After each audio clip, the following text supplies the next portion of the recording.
यह एक विराम है, जीवन महासंग्राम है। हर पल लड़ा हूँ, हर पल लड़ूंगा, पर समझौते की भीख मैं लूंगा नहीं।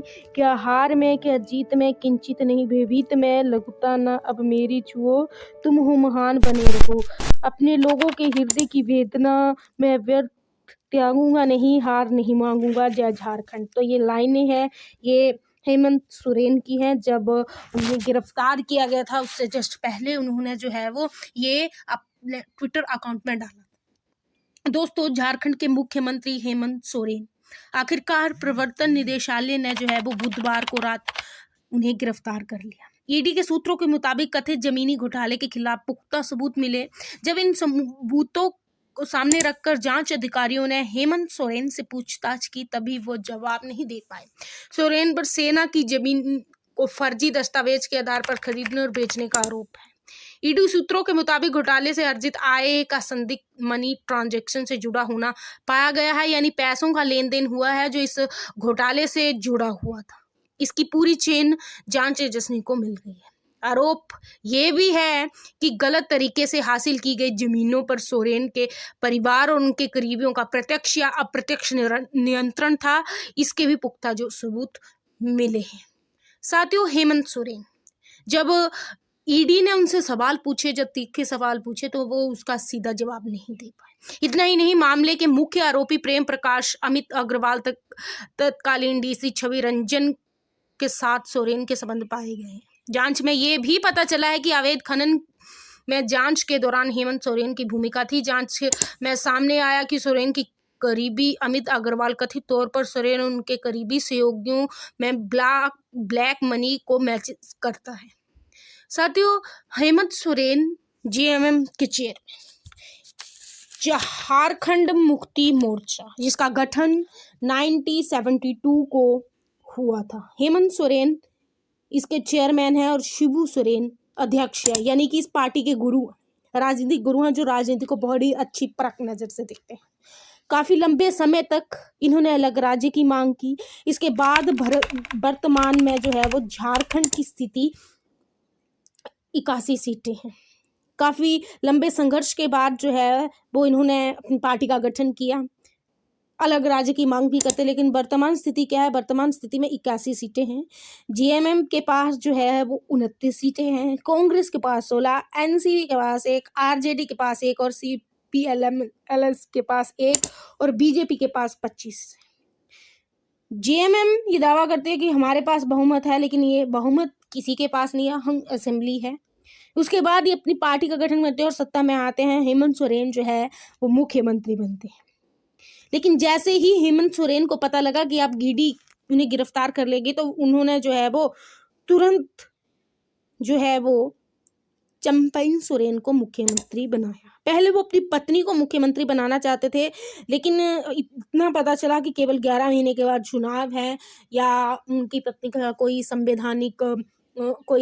संवैधानिक प्रश्न चिन्ह लग जाता है, तो उनके पास कोई दूसरा विकल्प नहीं था कि आज चंपई सोरेन बगावत कर सकते हैं। तो इसको लेकर जो है वो उन्होंने चंपई सोरेन को वहां का मुख्यमंत्री बनाया। तो ये पार्टी का इतिहास भी है। लेकिन पूरा परिवार जो है वो राजनीति में है और परिवार के पूरे जो फैमिली मेंबर्स है वो विधायक भी हैं। हेमंत सोरेन पहले ऐसे व्यक्ति नहीं हैं जिन पे ये आरोप भ्रष्टाचार के लगे हैं।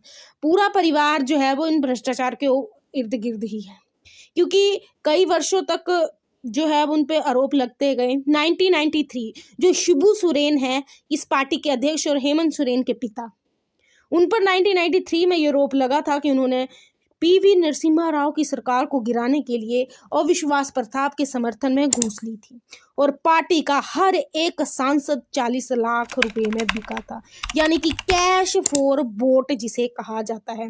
हर के अकाउंट में लाखों रुपए जो है वो डले थे। तो इसके लिए भी जो है वो भ्रष्टाचार के काफी आरोप लगे थे। सन 2020 की बात करें तब भी उन पर जो आरोप लगे थे संवैधानिक पद का गलत इस्तेमाल करने के तौर पर। शिबू सोरेन जो पहले कांग्रेस में जो है वो कोयला मंत्री भी रह चुकी है। लेकिन हेमंत सोरेन की गिरफ्तारी के बाद जो है वो अब कयास ये भी लगाया जा रहा है कि अगला किसका नंबर है, क्योंकि ईडी का शिकंजा, परिवर्तन निदेशालय का शिकंजा जो है वो कसता जा रहा है। क्योंकि इससे पहले ठीक इन दिन पहले तेजस्वी यादव से भी ईडी की लगातार 8 घंटे पूछताछ हुई थी जमीनी विवाद को लेकर। लालू यादव एक दिन पहले इनसे भी हुई थी। दिल्ली के अरविंद केजरीवाल, जिनको ईडी के 5 समन जा चुके हैं, और इनके कई जो कार्यकर्ता सदस्य हैं, इनके साथी जो हैं वो जेल में हैं। तो अगला किसका नंबर होगा?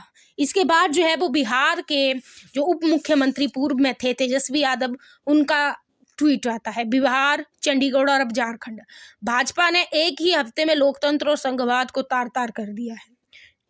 चुनावी हार के डर से जांच एजेंसियों की निष्पक्षता खत्म कर एजेंसियों को बीजेपी का प्रकोष्ठ बनाकर केंद्र सरकार क्या क्या कर रही है, अब ये बात किसी से छुपी नहीं है। अहंकार से चूर भाजपा की हेकड़ी अब जनता तोड़ेगी। राजद हेमंत सोरेन जेएमएम के साथ खड़ी है झारखंड, बिहार।